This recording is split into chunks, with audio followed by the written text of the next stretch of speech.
Let's address some of the specific points that we've seen published since we've had our last meeting.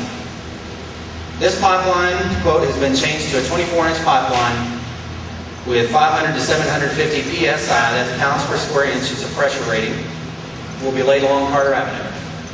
This pipeline will be, and always has been stated to be, a 16-inch pipeline, a gathering line, not a transmission line. Gathering lines are collecting the gas from the wellhead and moving those to the transmission line to carry the volume out of the barnet. Specifically to note that even though the pipeline is designed for a pressure of 750 pounds per square inch as part of that classification, as part of the pipeline designed by Texas Midstream, it's operated at a pressure that's much lower than that, 150 to 200. That's done purely for a reason to flow the gas wells. Pipeline will carry corrosive wet gas. Pipeline will transport natural gas that contains trace amounts of water.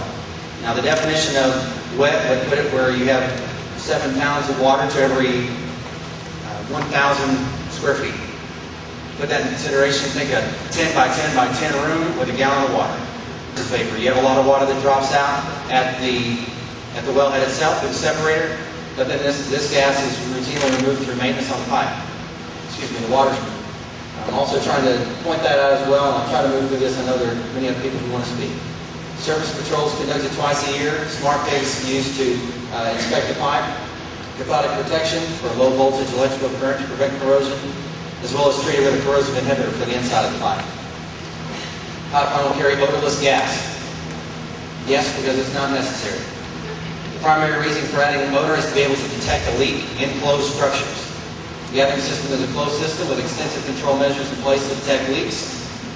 Through our monitoring of dropping pressure, heavier pipe design, the gathering lines are transporting this natural gas for decades, and certainly non-odorized. Do I need to be concerned about a natural gas leak from this pipeline? It's when a gas leak is confined within a structure that there's a cause for concern. Our other cause comes from third-party digging, and that's something that the industry addresses very specifically. Dig test is a locator system, and anytime a pipeline or anytime there's digging in an area that's past 18 inches, dig test is required to be called. And we come out and locate those lines. Additionally, the pipeline along 930. It's been stated that Chesapeake said that federal law prohibits it. Chesapeake did not state that. Now that it's Texas Midstream. In fact, TxDOT told us that wasn't an option.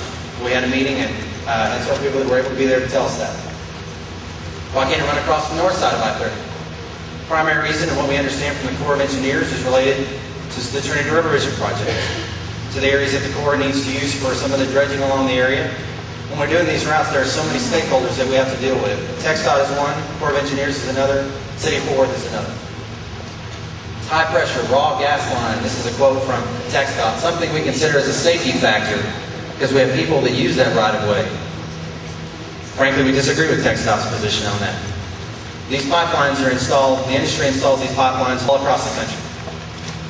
And if that's an issue with TxDOT, then that's not something necessarily that we can defend their position on.